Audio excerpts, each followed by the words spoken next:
Vanakkam, Namaskar, and welcome to yet another episode of my podcast, The People I Meet. My name is Shruti Vijay Kumar Vasant. I'm a radio jockey from Chennai, and today on this episode, joining me is a very, very, very charming guest.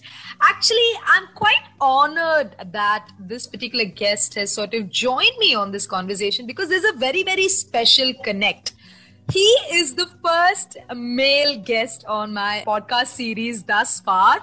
So it's going to be really refreshing to sort of see what he is going to be bringing to the table today and to the conversation. But I'm sure he's going to say quite a lot because Amitash is not a man of few words. He's got so many different hidden facets to him, and he's such a talented individual. So it gives me immense happiness in welcoming actor, singer, performer Amitash to my podcast. Hi Amitash, how are you?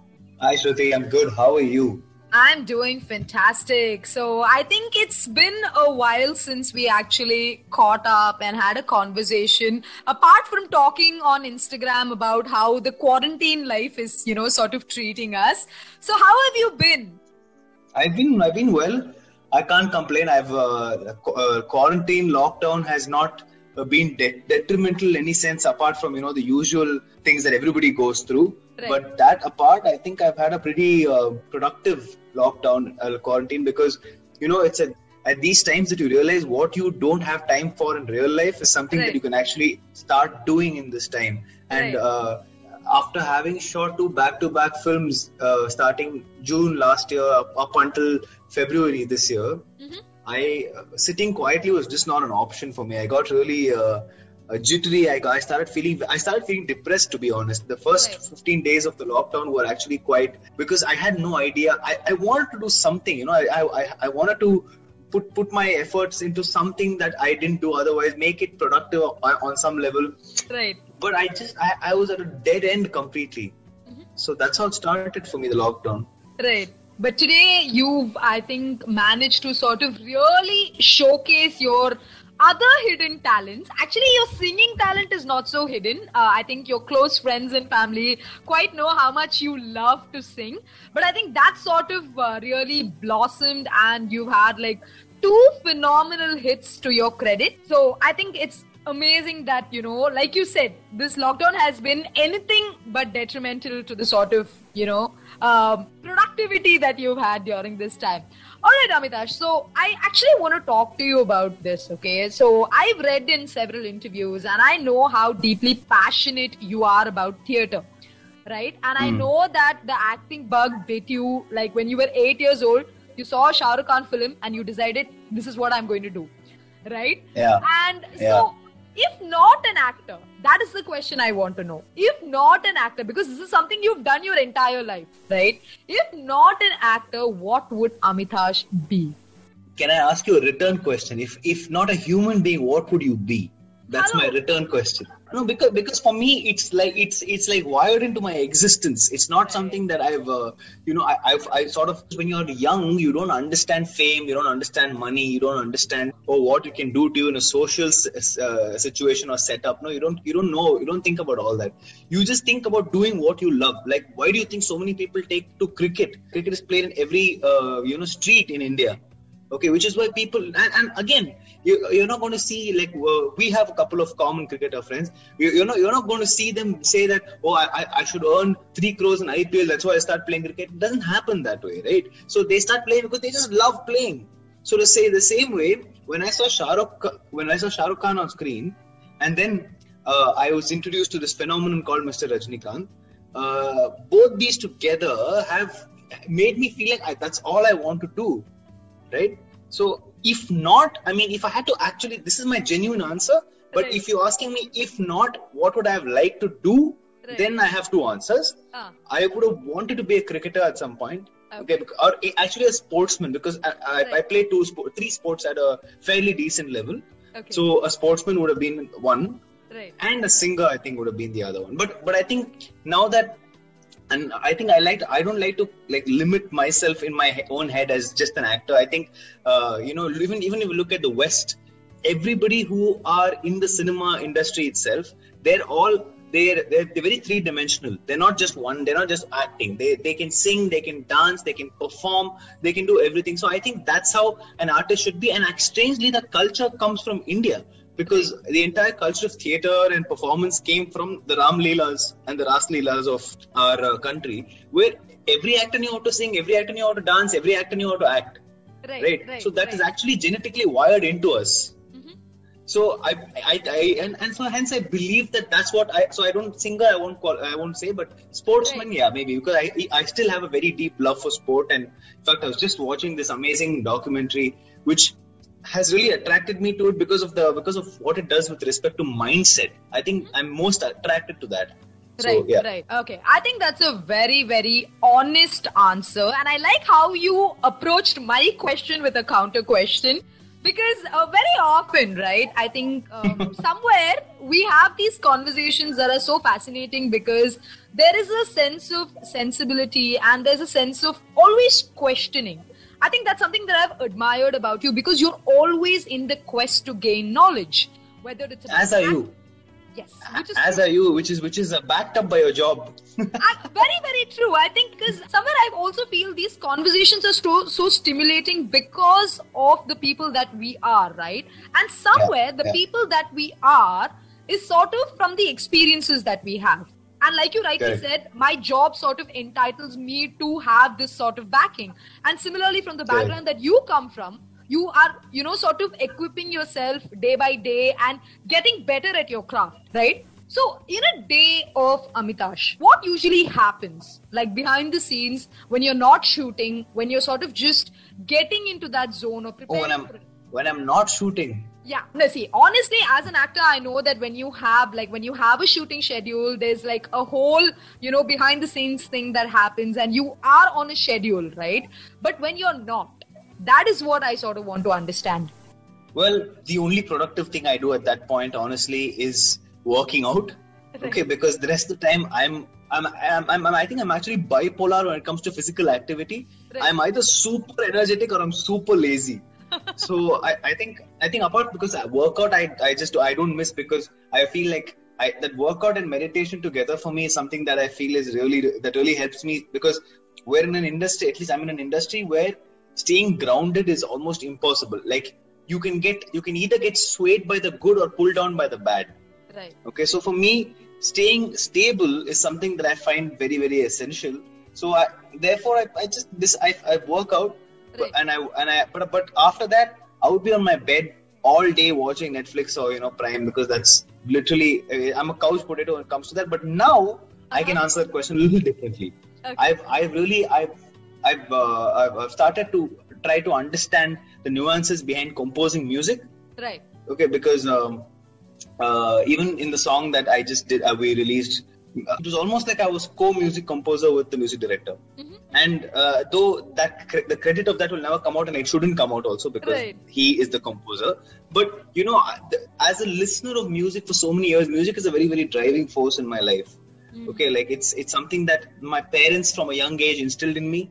I haven't had formal training, but if you look at how I trained for movies outside of acting school and theatre, was by watching movies, right? So my parents very, very early on made me listen to all types of music. Like in a day I would listen to Jagjit Singh, ABBA, Unni Krishnan in the same day. Okay, so that sense, and plus a friend of music composer, a friend of mine who's now probably Tamil Nadu's #1 leading composer. Both of us have jammed a lot when we were young. Right. So I think that sense also comes a little bit. It keeps building. We've done about 8-9 songs where we've just like composed for the moment. Like suppose we had a crush on a girl in school and we felt like we needed to talk about it. We'll just make a song about it. Right. So those things. So because of that, I've always felt like very connected to music. So on the song that we just did, I began to really enjoy the process, and then I called up the same music composer friend of mine who I've just mentioned, not the composer of my song, but the friend I mentioned. I called him and said, "Now I understand why you don't pick up calls, why you don't reply to messages, because it's such an immersive process." My closest friends started asking me, "What happened? Why don't you pick up our calls anymore? Why don't you reply to our group messages?" It just music, according to me, is just second after God. Okay, it is the divine according to me. So. Yeah, that being said, I think now I'm beginning to understand nuances of making music. And I can tell you that there is no better and more creatively satisfying thing in the world than making music. It is like in that one moment, it is that connect to the divine. I felt it a couple of times. So imagine how much all these people who are proper musicians feel it, right? So I think now I got software installed on my computer. I'm slowly trying to, I don't know how to play an instrument, but you don't need to know it now to like sort of compose. Right. So, right. I mean, if you have a basic sense, you'll be able to. So I'm slowly trying to figure that out and parallelly working on my next song as well. Wow. Okay. So actually in the beginning when I asked Amitash this question, I was sort of expecting a very different answer, but to sort of see the passion that you have, right? I've always said this to you also, I think, when we've met, when we've done the radio interviews and we've spoken while you're promoting your films, about how deeply passionate you are about everything that you do. Yeah. Whether it's working out, whether it's, getting prepared for the role that it is that you're taking on, or pretty much anything that you do, you always go out and give that 100%. And I think that's a very, very admirable quality, Amitash, to have. But going back to something that you just said, right, about staying stable. Why I want to ask you this question is because I know it was not easy. You had a dream debut that only, very rare people sort of have. You debuted as a villain and you had this brilliant sort of response and, reception from the people, and you had a tag that was associated with you for, I think, close to 4 years. And then what happened? How was it to sort of be in that phase, enjoy the stardom at that point, but then sort of understand, where do I go from here? What was going on in Amitash's mind during then? This is a great question because I've had this conversation with so many of my friends who are just starting out in the industry, including the composer of Corona Kanal as well. When that film happened and when this overnight sort of this first brush with fame came, like I'll give you a simple example. I went to a club with a couple of my friends on the weekend before VIP released, okay, and they didn't allow me entry. They said pay 3K per person, and I was like, what? But you allowed that guy in? He was like, no, call your friend. Otherwise, call your friend. And to call my friend, I said, please come and get me and all that. Literally 7 days later, I went to the same club. Okay, not expecting anything. I went to 3K in my hand, saying if they ask this time, I'll have to give it. Okay, so I kept it in my pocket and I walked in. That same security guard was like, sir, come sir, please come. And he escorted me inside up until my drink, the counter where you get your drinks. And I was like, what just happened? Okay, and at that point, the entire crew of the film was in the same club. Right. Everywhere we turned, there were pictures. They at least knew, like the hero of the film and the composer, they knew how to handle these things. For me, it's the first time. And I was like, what's going on? And like a heroine who I had a crush on in my childhood came and asked a common friend of mine to introduce her to me. Wow. And I was like, what? Really? Like this is a heroine I legitimately had a crush on when I was a kid. Okay, when I don't take a name, but I think you know who I'm talking about. But she actually came and asked she's still she's not like some yesteryears, she's still very much at the top of the industry only. Right. But she came and asked a friend of mine to say, this is introduce me to Amitash, and I heard that and I turned and I was like, what just happened? Right. Okay, so that 6 to 8 months was a dream. It was just like a breeze. I had no idea what was going on around me. In fact, the weekend after release, all my photos from my Facebook were up on Google, and people were saying this, that, or somebody was saying this. So I was like, I looked at my mom and I looked at a wall in my house and I said, I'm not really prepared. I was not really prepared for this to happen. Right. I don't know that I like it. I particularly like it. Okay, because suddenly like your privacy is gone. Like now if I had to go to buy a cigarette, right, I would have to wear a cap, and that seemed very strange to me. But then what happened after that is something that I always talk about. It's not about what you do first; it's about what you do second. Right. Okay. There's this Indian cricketer called Karun Nair who scored 300 on his test debut. He is not playing the 15 today because follow-up of that was very, very different. Right. Okay, so it doesn't. I always feel it doesn't matter what you did first, and I believe I'm man enough to admit that I took that time for granted. I should have been working 10 times harder than I actually was at that point, and I should have done 6 more films in that 6-month window. Right. But I took it for granted, and nobody knows the pain of what it is to have a blockbuster and then not have work following that. I feel very blessed and lucky that God and the universe has given me like the second chance to sort of come back and do stuff, and like has given me the opportunity to say, okay, now go and at least now do it, right? Which is why you taking back your point of asking me about giving your 100% of and having the most passion at all times. I mean, I don't have another choice right now. I have to go all out, and it's not just I want to go all out. I'm not able to sit and rest for a single second, because I know what happened in that 1.5-2 years where I didn't have. I was struggling to get work despite being part of probably the biggest film of the last 10 years. Right. So I think it's because of that. I think that feeling after what happened, and plus the tag given to me in the film was a very strong tag, and it's still there. I don't have a problem with that. It's given me an identity, it's given me a life. So I don't have a problem with that. But I want to break out of that right now. I had a film release earlier this year. I had another film planned for release, but that's got pushed because of the pandemic. But in general, I feel like, when life gives you a second chance, you take it with everything. I think, see, somewhere I've always believed, Amitash, when you listen to or when you sort of read about these stories, right, these motivational stories and these inspirational stories about how people sort of transformed the second chance that they received, you notice there's a similarity in all of their stories. The similarity is that, like you rightly said, failure. And they learned from that failure, right? Because I think we all make mistakes. We all tumble. Like they say, fall 7 times, you get up the 8th. And I think that is so beautiful. I think, it was maybe a different time. Some people would just be like, hey, this is not working out for me. I had a good film. I think maybe I'm not cut out for it, because we've also seen that, right? That is the side of cinema, or that is the side of the arts that nobody talks about. That's the dark side, yeah. Yeah, the dark side is what nobody sort of talks about, and it's very easy to flip to that dark side, right? I know that I don't come from a place of experience. It's not that I know the industry, but I'm just saying, from the experiences from an outsider's point of view, you sort of always talk about all the successes. But somewhere... I'll just say one thing. Sorry to interrupt you. I'll just say one thing. I think that if you don't fail in life, there is no success. Right. This is a written law of the universe. Okay, there is if that failure has to happen. I'm telling you, I finally, with a lot of work on myself, with mindset and keeping myself in the right headspace and all of that, I finally come to a space where I can say, okay, I can identify with that space.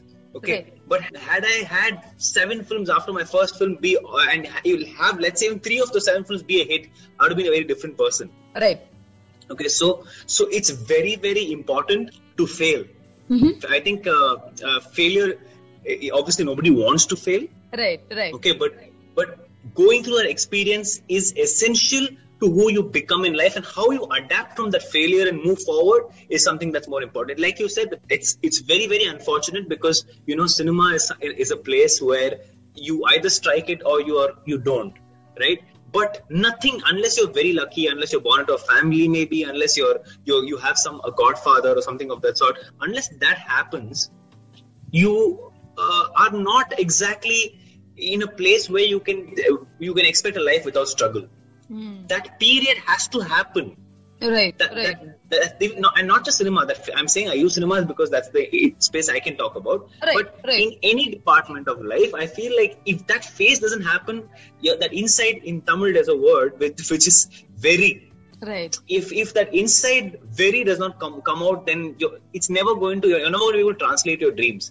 And true. That being said, it takes 1 second to say, you know what, I quit. Okay, but to stay. I can tell you for a fact that I'm not denying that I've not had those thoughts. Okay, everybody's had those thoughts. Everybody. I was watching a recent interview with Vijay Deverakonda, and he was saying the number of times he thought it in one day. Okay, like at some point, you're almost close to getting something really huge, and then something else happens because of reasons that are outside of your control, and not reasons that are based on skill or merit. There's some other reasons entirely. Okay, and then you're like, man, I got so close. Right. Screw it now. I want to quit. Those moments have happened. And then you have people like your parents, like your best friends, to say shut up and bring you back. A simple example would be from my own hero's life. After the first day of Apurva Ragangal, K. Balachandra sir slapped Rajni sir. Right. Okay, and said, go and learn how to act from Kamal. Okay, Rajni sir took his bags that night and left to the station.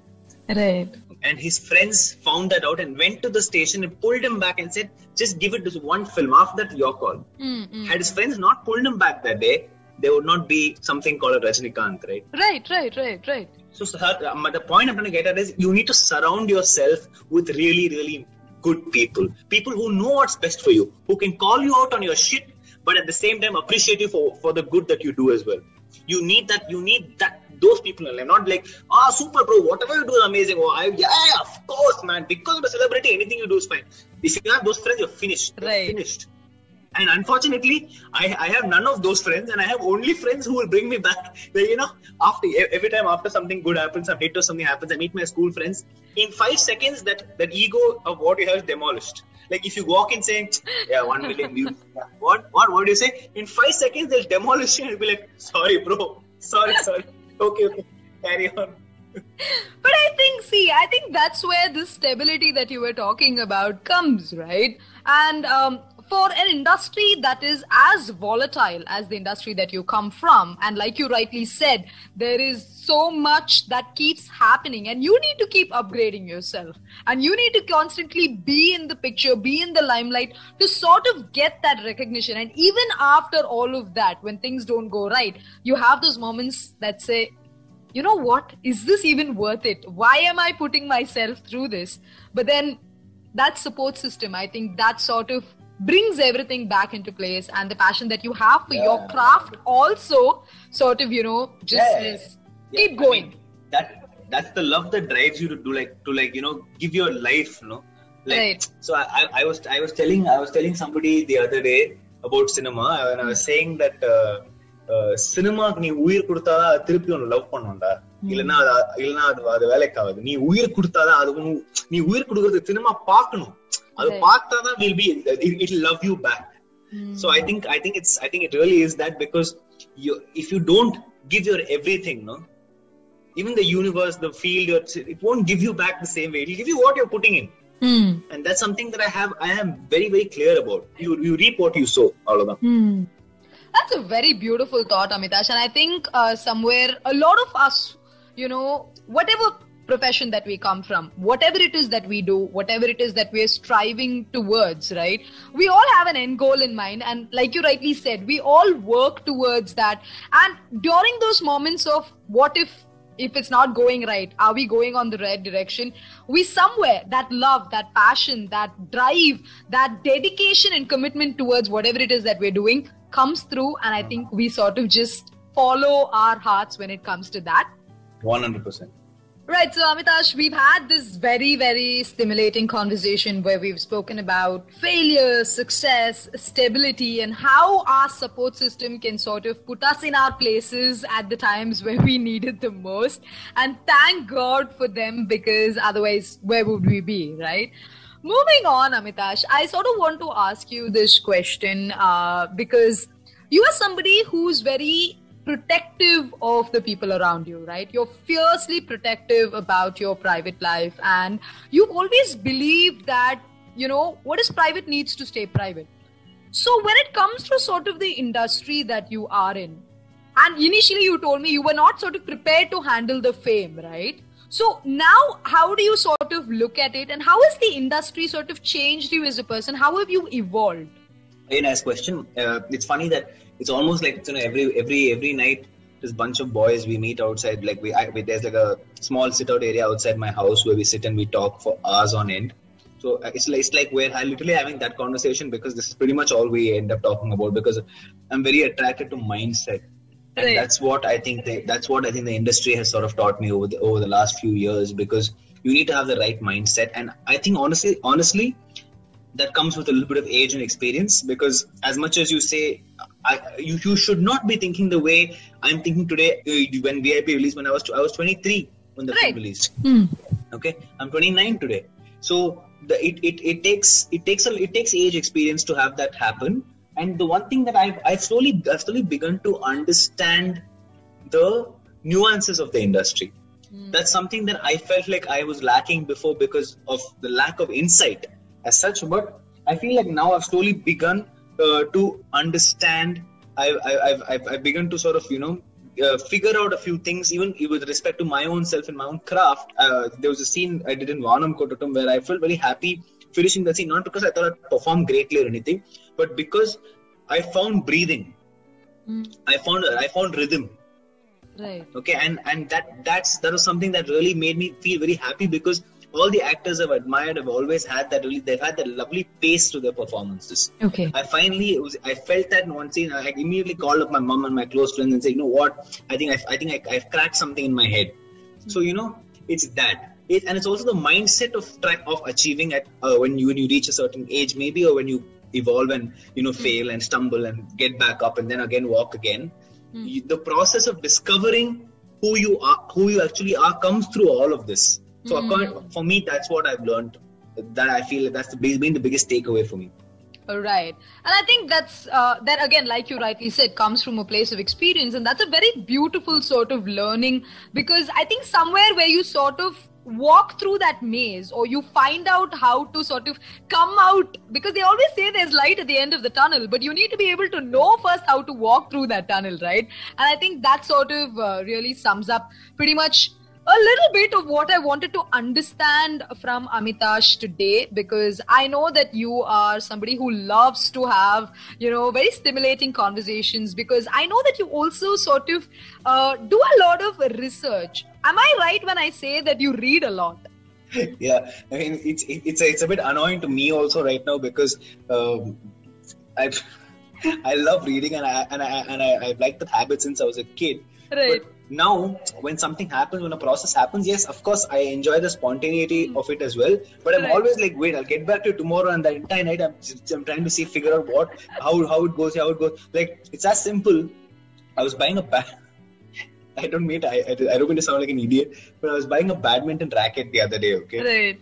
I went to the shop, I saw some stuff, then I said, wait, let me come back. So I went back home and I checked out his YouTube tutorial of how to buy a badminton racket. Like, what is that? How to choose a badminton racket? Because I played badminton for state in school. Right, but the technology has evolved since then and all that, right?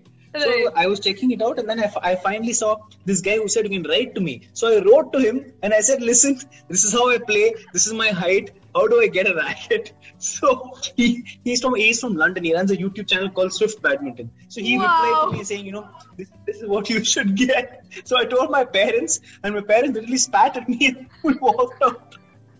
Okay, wow. This is a side of Amitash I did not expect to sort of have on my episode today. But truly, Amitash, as always, it's been a very endearing conversation with you. I believe somewhere that as much as people think that you're this very politically correct person, you're very diplomatic and polished and, all of that I think that somewhere is a little bit of a facade, okay? But I think truly deep down, you just like to say things as it is, and I think that honesty has sort of really gotten you this far. So kudos to you for that, and kudos to the sort of transformation that you had, and I wish you a lot more success coming up. I know I'm going to be watching all of it, and I'm going to be cheering for you from the sidelines. But before we wrap up, this is the last question that I have for you today. What would you have liked to tell Amitash at 23, and what would you like to tell Amitash of the future? Well, of the future, I don't believe in that, because I think I really want to live in the present and not stress about what's going to happen, because especially in the space that I'm in right now, I'm really enjoying everything that I'm doing. Right. Okay. But I would definitely talk to the 23-year-old Amitash and tell him that, buddy, don't take a single second in your life for granted, because time ain't ever coming back. Okay. Nothing resting on your laurel. And what laurel, to be honest, there was no laurel to rest on. It was one film. Okay, so I would go back and tell that dude to work as hard as he could as hard, even if he drops dead, he needs to work as hard as he can and not take even a single second for granted, because the 29-year-old Amitash knows the pain of doing that. So I'll tell him that I went through those 6 years of pain. Don't go through it. Right. Do the right thing. Don't take a single second for granted. And it's not what you do first; it's what you do second that matters and changes you and makes you the person that you are. Beautiful, beautiful, beautiful. And I honestly didn't expect anything less from you going into this conversation. And, I think this has been a very free-flowing conversation from our ends. And we've spoken not much about cinema. I think usually a lot of people, when they get on my podcast, they think that we're going to be talking about the craft. Okay. For example, if a person is an artist, they think that we're going to talk about that or yoga or whatever it is. But for me, honestly, it is about finding this side of Amitash, right? The Amitash who would Google how to buy a badminton racket. I think that is what this podcast episode. No, but Shruti, sorry, I actually want to add one point here. Right. I think the most attractive thing for me, if you had asked me what is the most attractive quality you find in a person, could be a friend, could be the opposite gender, could be anything. The one thing that I'm most attracted to is mindset. Okay, so I'm actually very happy we didn't talk about cinema. Right. Because I'm honestly bored of having cinema-related conversations. Right. Right? Because people see me, they think that it's okay. They want to have cinema-related conversations because I'm in the field. That's like saying, if I met a businessman, am I going to sit and talk to him about stock and share prices all the time? No, right? I'm going to talk about life. Right. Okay, so for me, talking about life, discovering mindset is so important. I saw this show on Netflix the other day called Creative Indians, which talks about most accomplished Indians in our time, and one of them was the great A.R. Rahman. And the thing that attracted me the most to him was not saying Jai Ho and holding the Oscar or not performing in front of 5 million people. No, it was him sitting in Chennai in his room talking about mind space. For me, that was the most attractive thing. So I'm full kudos to you for steering the conversation in that way. Because otherwise, it would have been, we've done cinema-related interviews before. Yes, we have. Right? So it's very nice to speak to you on something so, so thought-provoking and stimulating, like you said. Right. So, great job. Thank you so much. And on that note, my first male guest on my podcast series, Amitash. You know him as an actor, you know him as a singer, you know him as a theatre artist. But there are so many more personalities that he's going to be showcasing to us. You can, of course, stalk him on social media and find out what he does apart from all of these other things. But with that, we come to the end of today's episode. I will catch you with yet another interesting story, with yet another interesting personality on yet another episode of my podcast series, The People I Meet. My name is Shruti Vijay Kumar Vasant, a radio jockey from Chennai. And until you hear from me the next time, this is me saying, take good care of yourself and stay safe. Thank you.